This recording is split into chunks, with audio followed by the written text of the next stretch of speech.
Hello students, welcome to our YouTube channel English Steno Academy. Today I am dictating passage number 265, 60 word per minute. Ready? Start. Sir, I rise to commend the Lokpal and the Lokayukts Bill 2011 to the distinguished members of this House. Sir, since my colleague Narayan Swamy has already commended this bill to the House, I will not take too much time. I would like to state that this House is confronted with a historic opportunity either to make history or to repeat history, and I am sure that the distinguished members of this House will today collectively make history and not repeat it. Sometimes we have to rise above our political point of views and listen to those outside this House, listen to their expectations from the distinguished members of this House, and also listen carefully to the manner in which we have conducted ourselves over the years. I think that never before in the history of this country has such a bill had such a wide public discussion. I think ever since independence, 8 Lokpal bills have been initiated in this House, and with the exception of one is 1985, which was withdrawn, all others lapsed. Sir, a joint drafting committee was set up on the 8th of April 2011. In the course of the joint drafting committee, we heard the voice of the civil society and also opined on what should be the nature of the Lokpal and the Lokayukts bill.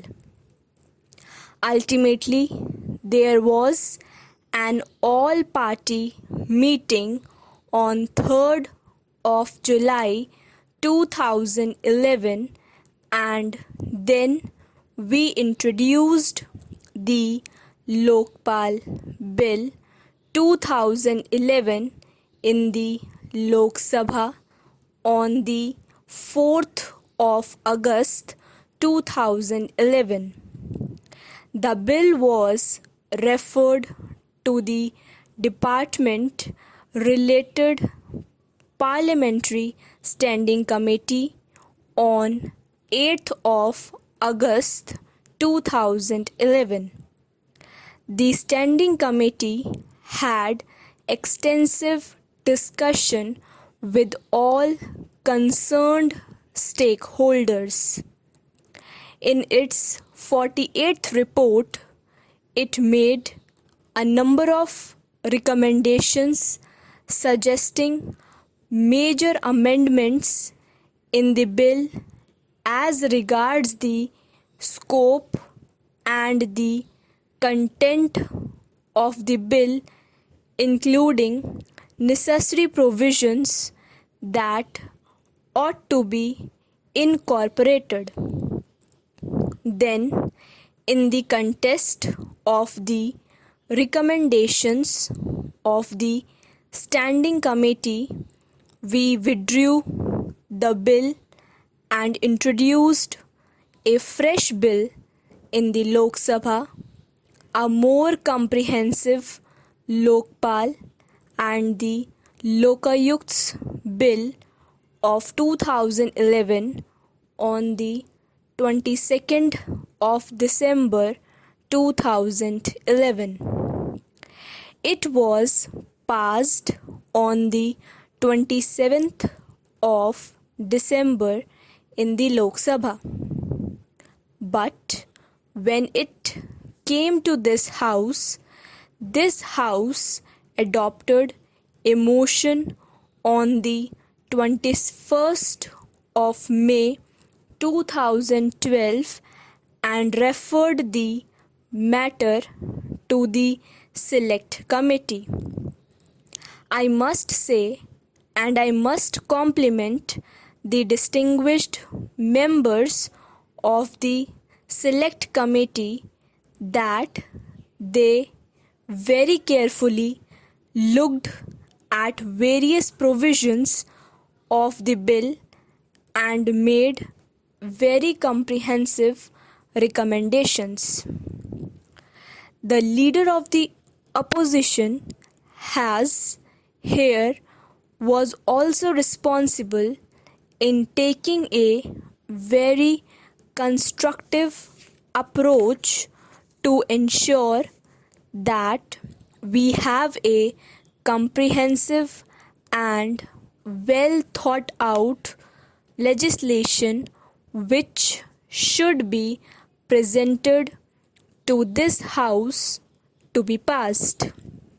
Now, sir, as I want to make it clear short, so I just want to give salient features of the bill as passed by the Lok Sabha and then the salient features of the amendments that are being moved in the context of the recommendations of the Select Committee.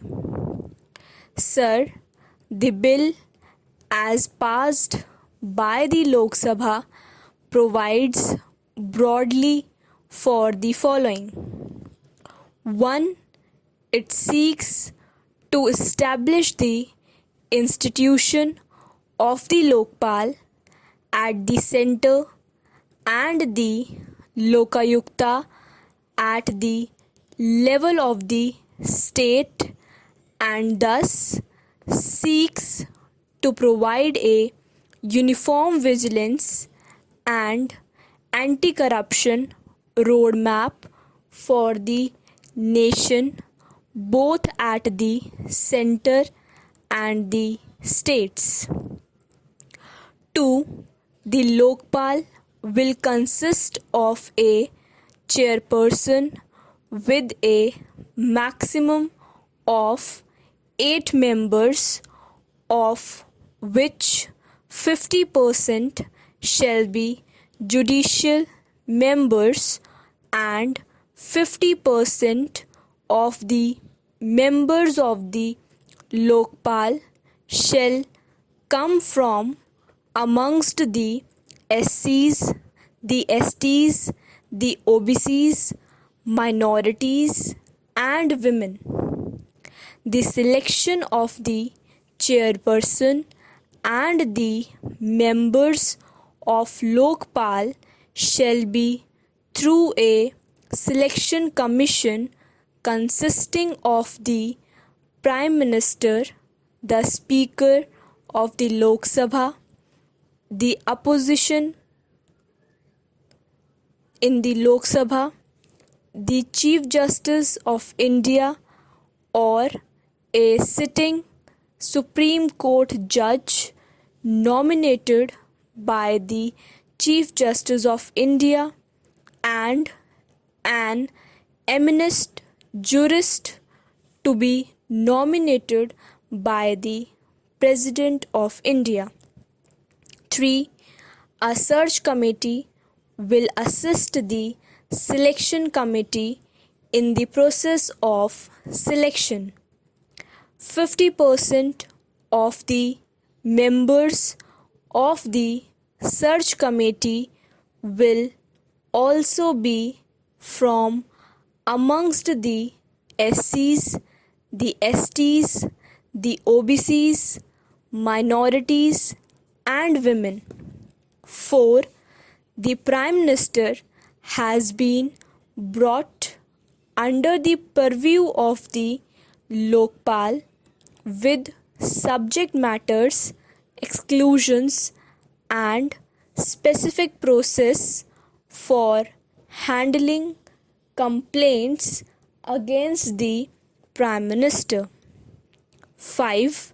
Lokpal's jurisdiction will cover all categories of public servants, including officers of Group A and Group B and Group C and Group D, employees of government on complaints referred to the CVC by the Lokpal. The CVC will send its report of preliminary inquiry in respect of Group A and Group B officers back to the Lokpal for further decision. With respect to categories of employees from Group C and Group D, the CVC will proceed further in exercise of its own powers under the CVC Act, subject to reporting and review by the Lokpal. 6. The Lokpal will have the power of superintendency and direction over any investigation agency, including the CBI, for cases referred to them by the Lokpal. Full stop.